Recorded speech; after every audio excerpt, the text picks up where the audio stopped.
How much do Canadians know about the history of Black liberation movements in this country? In his book, Cross-Border Cosmopolitans, The Making of a Pan-African North America, author Wendell Nii Laryea Adjetey traces the history and influence of Pan-African thought across Canada, the US, and the Caribbean. He is also William Dawson Associate Professor at McGill University. His book won the Canadian Historical Association 2024 Best Scholarly Book in Canadian History. He is also the first Black historian to win the 2024 Governor General's History Award for Scholarly Research. Congratulations and welcome, Wendell. It's nice to have you in the studio. Thank you so much, Sam. It's my pleasure to be here. This book, it's very, very thick in detail. The amount of research that you must have gone through. Why were you drawn to this area of research? Thank you. That's an excellent prompt because it reminds me of all the different hands that have shaped my trajectory as a little boy growing up in the city and sort of metropolitan Toronto, in Mississauga as well, and then going off to the United States to pursue doctoral studies. But specifically, a lot of my African-Canadian elders and mentors as well who were of Caribbean extraction, continental African extraction, Nova Scotian or Canadian extraction, and then American extraction. And so these are men and women who have seen Canada evolve and change over the generations. And it was a process of getting bits and pieces from them at different stages of my life that basically kept pushing me towards a particular understanding of what the Canadian experience was. And lastly, I'll add that I had an amazing Black professor, my only one at the University of Toronto as an undergraduate, named Dr. Sheldon Taylor, who taught African, Canadian, and Caribbean history. And in his course as a sophomore around like 2005, I mean, it literally set my mind ablaze in terms of the possibilities of history and Canadian history and African Canadian history, US history as a tool of social change. I love that, the possibilities, right? Mm-hmm. Because we want to instill in our kids and everybody that history is full of so much wonder. I wanted to start the conversation though by going over some terms. When you say Pan-African, what is it? And when you refer to Pan-Africanisms in the book, what does this include? Indeed. So Pan-Africanism in the context of the Atlantic world, in the context of the last 500 years, so more or less the making and the rise of the Atlantic world. Pan-Africanism means the unity of African peoples, of Black people. Unity for the purposes of establishing a free Black soil or free Black homeland, and principally that's the African continent. Pan-Africanism in this sort of early modern context was really crystallized and refined because of the experiences of transatlantic slavery, where Africans from mostly Atlantic Africa, who came together as a result of the Middle Passage, whether they were Fon, they were Yoruba, they were Gan, like my peoples, they were Asante, they were Fulani, sometimes Africans from around sort of Southern Africa and East Africa. But the process of transatlantic slavery brought them together so that instead of identifying principally with their ethno-cultural markers, they start to perceive themselves vis-a-vis Europeans or vis-a-vis white people as Black. And so this is sort of the making of Pan-Africanism, and it would fuel the resistance against transatlantic slavery. It would fuel resistance against forms of anti-Black subordination or subjugation. I think in the past when people heard the term Pan-African or Pan-Africanism, it was associated with Black militarism. And within the Black community, you mentioned that Pan-Africanism is the unity of Black people. Indeed. Black people are not a monolith. Growing up in Toronto, I met a lot of people from the Caribbean who were not happy to be included with, if people said you're from Africa, they weren't proud of that. And I understand that too, because even as a young African growing up in Canada, when the idea that if you're from Africa, you're living in trees, you're the stereotypes of what Africa is, there's that kind of push to say, well, I'm not African.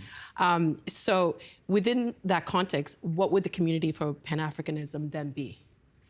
In the Canadian Like acknowledging that Black communities are not monolithic. Indeed. So Pan-Africanists understood that Black communities were heterogeneous, meaning very diverse in terms of our tongue, the languages we speak, in terms of religion, in terms of our various cultures and lifeways, that the African continent is exceptionally heterogeneous, meaning that those, of course, who would be transported via transatlantic slavery to the Americas or the New World brought all types of identities together. And so the inherent diversity and multicultural and sort of the various multiple ways of being a human and being Black is understood within Pan-Africanism. And so it was actually not Africans on the continent, but Africans in, like, whether they're in Brazil, Africans in Cuba, Africans in Saint Domingue, which would become Haiti or Haiti, Africans in Jamaica, Africans in the Mississippi Delta, or Africans in Nova Scotia. As you know, our fellow compatriots identify as African Nova Scotians, not Black Nova Scotians, right? And so it was this understanding that to be African is to be diverse, but in that diversity, there was a unity of purpose. And the purpose or objective or end game was that Africans or Black people were working towards overcoming forms of white domination and anti-Black racism. And when we talk about cosmopolitan, what do we mean? Excellent question. So cosmopolitan, regarding the African spirit, the founding father of African-American history named George Washington Williams, and a very noteworthy name. Incidentally, he was the first person who would alert the world of King Leopold's genocide in the Congo Basin, right, in the late 19th century, and the person who coined the term crimes against humanity, a Black man from the United States. But George Washington Williams, in his foundational book on the African-American experience coming out of from bondage to freedom, noted that Africans, and I quote, "Africans since antiquity have always been a cosmopolitan people." So there's this sort of basic general understanding and intuitive understanding that African peoples are very multilingual. I only speak like one additional African language, unlike my mom and dad who speak like multiple languages. I know, it's a shame. My auntie speaks 9 languages. And which is like the norm. Right, it's normal. And when I came to Canada, I spoke 3 African languages. Brilliant. English is my 4th language. Brilliant. Yeah. Brilliant. And so I'm lacking on my African bona fides. But Washington was alluding to the fact that Africans understood the process of being local, both local and global. And this is cosmopolitanism in its sort of, in its purest form, that you can be local and you can be global at the same time. But this is also Pan-Africanism, that I can be in Montreal, I can be in Nova Scotia, Halifax or Preston, North Preston, but I can also be part of a global community. It's not about the borders. It's not about borders. In fact, to be African defies borders, and hence why the process of carving Africa up and the process, of course, of delineating Africans based on sort of mostly sort of a Westphalian understanding of nation states is injurious to the African personality and African self-determination. I mean, this has nothing to do with the book, but the fact that if you live on the continent of Africa, many countries need visas to go to different countries, which I think is... It is, again, counterintuitive, but it actually relates to elements of the book because there were activists on the continent who wanted an Africa that was unified, because that was the greatest Pan-African dream, that Africa would be united under one flag, notwithstanding the various languages, cultures, identity, that African peoples are one people. I wanted to read a passage from the book that speaks directly to the idea of crossing borders. And in the book, you write, in many instances, crossing borders was more than an economic decision. It was an act of solidarity, intimacy, and survival. Border crossing provided Black men and women in North America with an exit strategy and release valve when the pressures of anti-Black racism and disillusionment proved overwhelming at home. Knowing and understanding the racial landscape in North America became a matter of knowing and navigating an unwelcoming home. How did this idea of ideas and movements across borders happen? The process of border crossing is, in so many ways, as I note in the book, a process of survival. And so when we think about African peoples on the North American mainland, meaning, you know, Canada, the United States, Mexico is included as well, and also the Caribbean basin, that the ways Black people and Black communities achieved a semblance of freedom was to move. And the process of moving meant you can reinvent yourself. The process of moving meant when things are bad here, you might seek greener pastures elsewhere. And so during slavery and the various forms of bondage and unfreedom to which Black people were subjected, we noticed that whenever Black people sought freedom, principally it was through their feet, right? To engage, become fugitives, right? Or fugitives from slavery. So they would travel elsewhere, relocate, cross international boundaries, whether they're traveling south into Mexico or north into what was then Upper Canada, Lower Canada, or British North America, meaning Canada.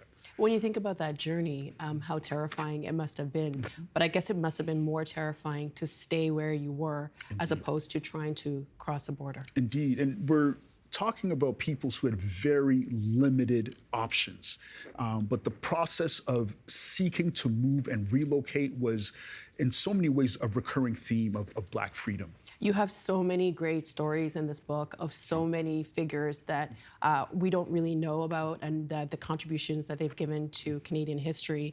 And you start your book with someone called Juanita DeShield. Who was she and why did you start the book with her? Indeed.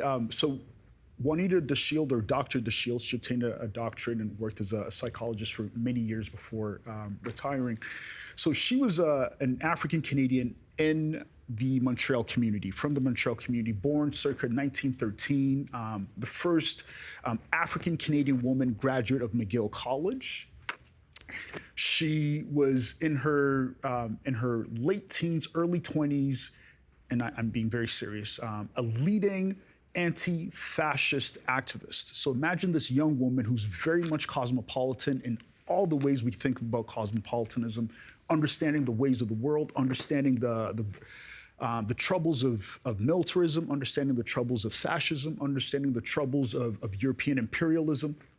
And she is relocating from her home base in Montreal City, very rooted in her community there, fully, conversant in English and French. She arrives in New York City in the 1930s. She's working to make ends meet, but she's reinvents herself as a writer at the same time that she is critiquing the world powers. And I use Dr. DeShield, our late elder and ancestor, Dr. DeShield, to illustrate the ways that ordinary Black women and men are thinking about some of the most seismic,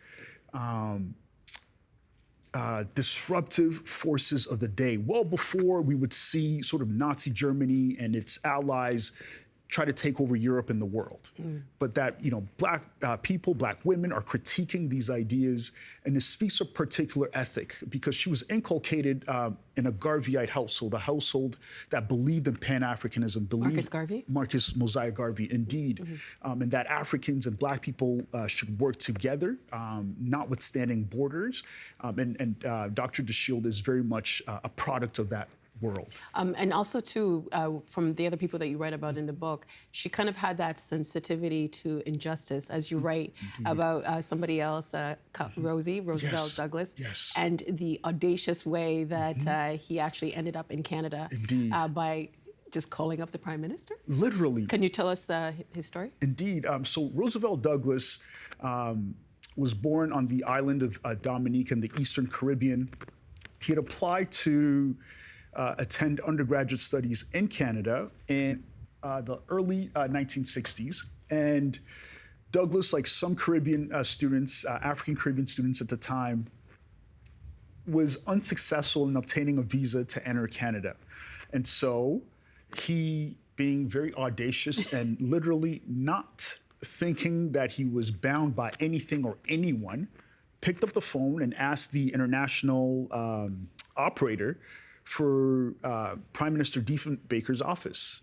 Dief's secretary answered the phone and passed the message to Diefenbaker. But he called back. And Dief called back and made sure that this young student was able to get his visa and enter Canada. And him and Dief established a lifelong friendship until Douglas's activism became a little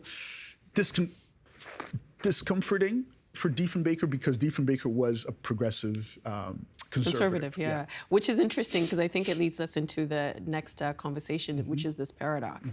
Because Diefenbaker understood that injustice, as you wrote of. Yes. But then when it was, I guess, when it started feeling a little bit too uncomfortable, yes. that relationship changed. Yes. I want to read another passage from the book that goes into that a little bit. Yeah. You write, the Canadian public had an insatiable appetite for sensational news of U.S. racism. It fueled the paradox of progress, which made Canadians feel exonerated of their record on racism. Race, in fact, influenced the identity that Canadians wanted to project to a post-war world. Race also shaped Canadians' perceptions of the United States, a society that they believed lacked the virtues of British civility concerning the treatment of Black people. This was so fascinating because I think when Canadians were looking to the state, and maybe kind of similar to what's happening right now in present news, saying that Canadians are much better than Americans.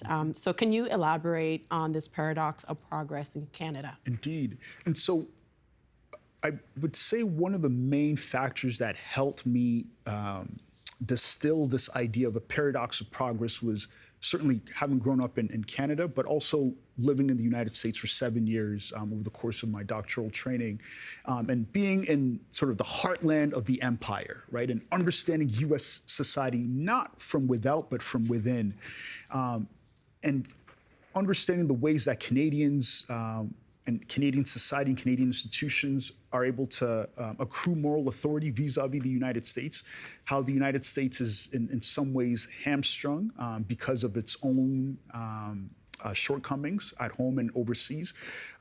So it allowed me to sort of structure this notion of a paradox of progress that if you look at two entities that are maybe two vehicles, right, that are in neutral on a flat surface, but in car A, the motorist is gently tapping on the accelerator, meaning the vehicle is going to be moving backwards, slowly, gently tapping.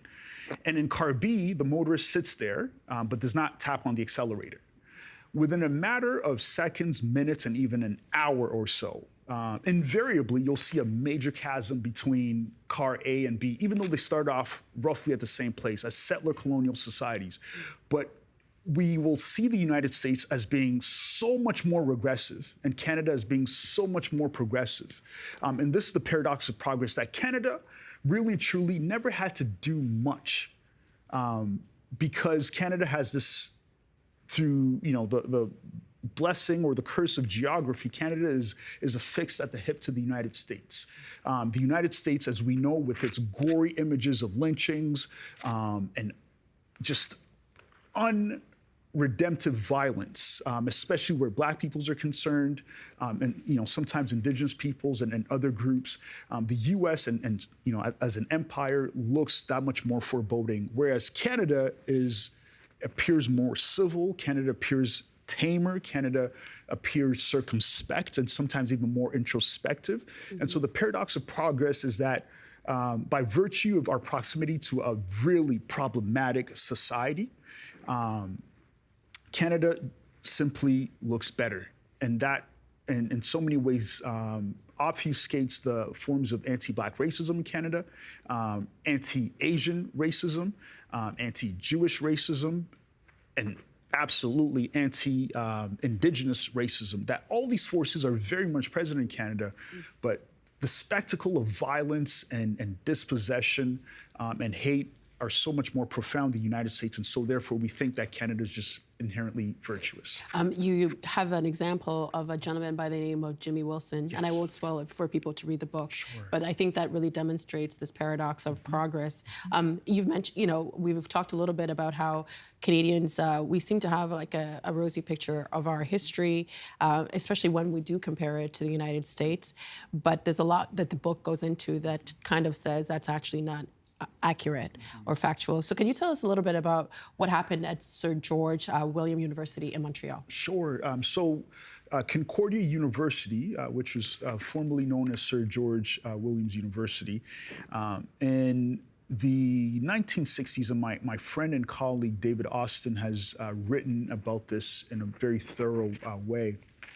But in the 1960s, Montreal in so many ways was like the melting ground of sorts of various activists and radical thinkers and intellectuals, and many Black people from the Caribbean, homegrown Black people from Canada, Black people from the United States as well as the African continent, attended university in Montreal, organized in Montreal.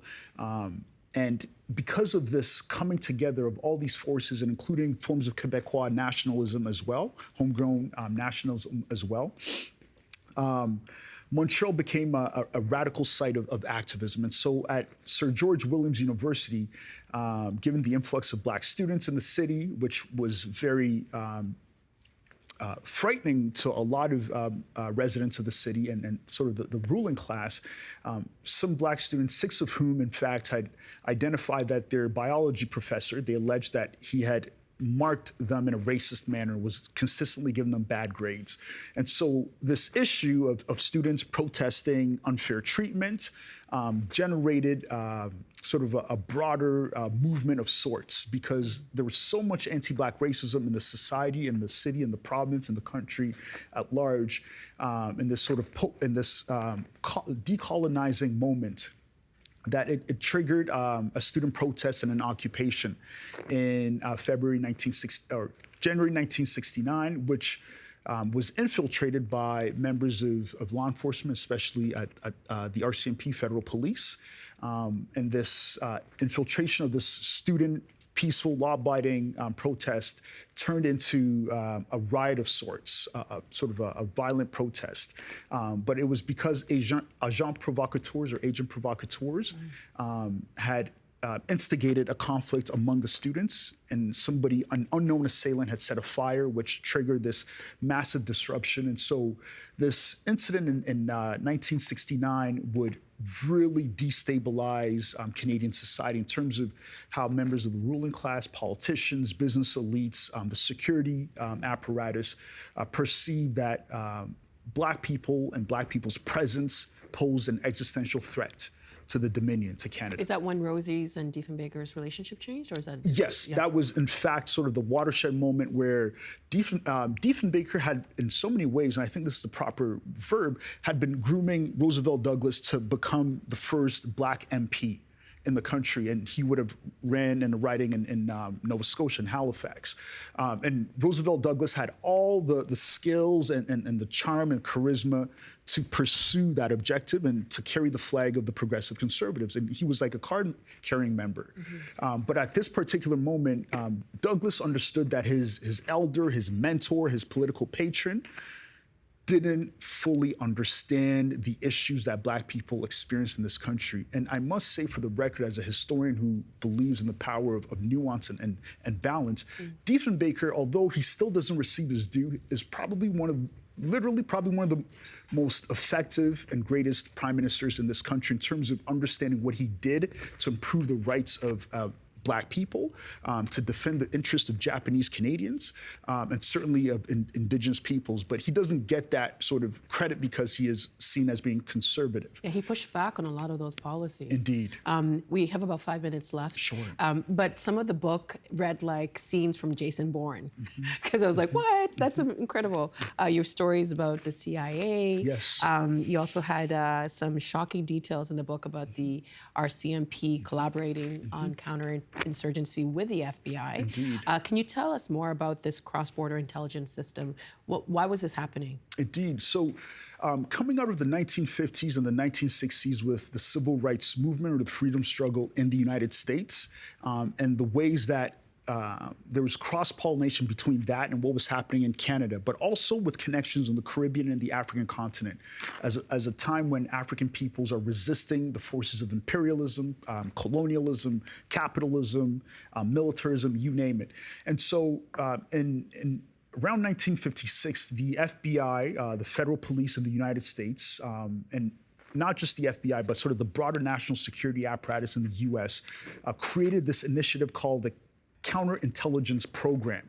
But its main objective, I mean, it had multiple objectives. I mean, it went after women's groups, radical women's groups, and various leftists, white groups, indigenous peoples, black people, et cetera, communists. But its main objective was to neutralize, and when I say neutralize, I mean basically to decapitate militant black movement in the United States, what they call black nationalism. So think of an archetype like Fred Hampton, who was assassinated by the FBI and Chicago police, or Malcolm X, et cetera. The objective of COINTELPRO was to disrupt black organizing in the United States, and also disrupt connections elsewhere, overseas.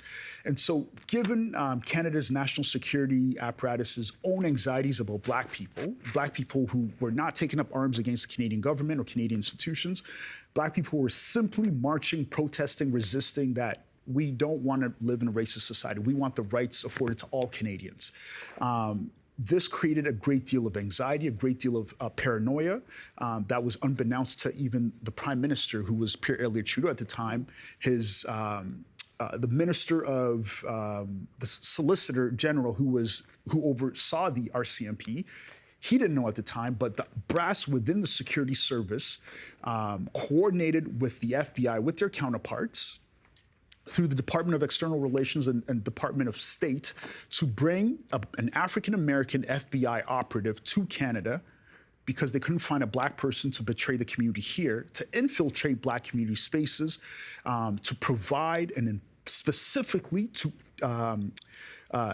inculcate black boys who were of teenage years, inculcate them with, criminality and a penchant for gang violence, as opposed to them engaging in constructive forms of community organizing and civil rights protests and human rights protests. And so the objective for the FBI, the objective for the RCMP at that time, was to sow as much doubt and distrust in the minds of ordinary Canadians, meaning white Canadians, that black people are violent, that black people, when they say they want civil rights and human rights, they actually want to take up arms against the Canadian state, and that black people will work with the indigenous nations to pursue this objective. And that was all patently false. This was part of the counterintelligence, and literally that is what counterintelligence is. And it was part, as I argue in the book, a process of counterinsurgency, a form of low-level warfare against black communities. And it happened right here in this city. It happened in Montreal, it happened in Halifax, it happened in various indigenous nations across the country. And one of the sort of last objectives was to sow as much distrust between indigenous nations and black communities, because there was a coming together of sorts. And indigenous nations drew a lot of inspiration from black power. In fact, they named their protest movement in the 60s Red Power to pay homage. And so indeed, the connections with the CIA, with the FBI, with international gun running, all types of things that we would never guess about Canadian history, and the connections to U.S. history, Caribbean history, African history. I mean, my reading the book, my jaw was on the ground, because that was obviously very effective, because I think a lot of that distrust still exists today. Yes. As Canadians, why is there so much that we don't know about our own history? We have about a minute left. Sure. Part of the reason is because it's taken a while for Canadians of very diverse backgrounds to penetrate the historical profession, which is like a guild in and of itself. And so the reason why I ended up becoming a historian, partly because, I have a father with a 7th grade education, but a masterful storyteller. And I had a black professor as an undergraduate at the University of Toronto, Dr. Taylor, whom I mentioned, who taught me the power of history, and sort of the professional writing of history. And there were many roadblocks that would have prevented me from being able to become a historian, to write a history like this that would give our society and our country different sensibilities in terms of who we are and from whence we came and where we might be able to go in terms of understanding and reconciling our sort of difficult past. So I think the more diverse the profession becomes, the more history will invariably get from really fascinating vantage points of the Canadian experience. Because even in the book, you're right that at one point, Jewish people were the only ones that would rent to Black people. That's correct, yeah. This book is incredible. You're an incredible, gifted storyteller and historian. And I just want to give you like 5 seconds to say thank you to your parents, because I know that it's very important Thank for you so much. So many thanks to my father, Soa, my mother, Nii Laryea, to my beloved kinsmen, kinswomen on the African continent, to my peoples at Atrékor Wé, and all freedom-loving, justice-seeking peoples everywhere. Thank you. Thank you so much. This has been pleasure. an incredible conversation. Thank you so much, Wendell, and congratulations on everything. Thank you. My pleasure. Thank you for having me.